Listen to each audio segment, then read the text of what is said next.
நண்பர்களே வணக்கம். நான் என்ன சொல்ல போகிறேன்னா, சனம் செட்டி என்கின்ற ஒரு கன்னடாவை பூர்வீகமாக கொண்ட ஒரு நடிகை. அவங்க தமிழ்நாடு செட்டில் ஆகி தமிழ் படங்கள்லாம் அதிகம் நடிப்பாங்க. கன்னட படம் கூட அந்தளவு நடிச்சிருக்க மாட்டாங்க. அந்த நடிகை பிக் பாஸில் கூட வந்திருப்பாங்க, பார்த்துருப்பீங்க. ஸோ அவங்க என்ன பண்ணியிருக்காங்க, நம்ம மரியாதைக்குரிய நம்ம அண்ணன் விஜய் அவர்களுடைய அந்த திரைப்படத்துக்கு போயிட்டு நல்லா செலிப்ரேட் பண்ணிவிட்டு நேற்று முந்தா நாள் இங்கே போயிருக்காங்க.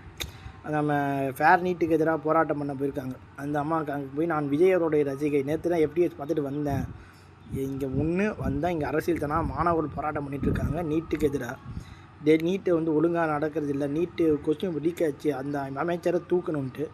இந்த நடிகை கன்னட நடிகை என்ன பண்ணியிருக்காங்க, சனம் செட்டி அவர்கள் இது சம்மந்தமே இல்லாமல் ஒன்று பேசி, இது மாணவர்களுக்கான ஒற்றுமையாக இருக்கேன், நீங்கள் எல்லாமே கரப்பான் பாச்சி கட்சியிலேருந்து வந்திருக்கீங்க, இத்தனை பேரும் கை தூக்குங்க, இதெல்லாம் சம்மந்தம் இல்லாமல் ஒரு மன நோயாளி மாதிரி இவங்க பேசி, அதில் வந்த ஸ்டூடெண்ட்ஸ்லாம் தயவுசெய்து நீங்கள் கிளம்புங்க இடத்த விட்டுன்னு சொல்லி, அதுக்கப்புறம் அசிங்கப்பட்டு இது நம்ம வடிவேலு படத்தில் சொல்லுவார் தெரியுமா, நான் யாரை கூப்பிட்டு வரேன்னு சொல்லிட்டு அவர் மேலே சாணி கள்ள தூக்கி அடிப்பாங்க, சாணி அடிப்பாங்கன்ட்டு ஒரு குருநாதர் ஒருத்தர் கூப்பிட்டு வருவாங்க.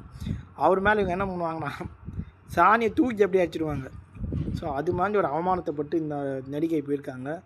ஏன் இது மாதிரியான மனநல நோயாளி மாதிரி அவங்க பேசுகிறாங்க தெரியல. இனிமேல் அப்படி பேசக்கூடாதுன்னு சொல்லி அவங்ககிட்ட நான் சொல்லிக்கிறேன். பாய்.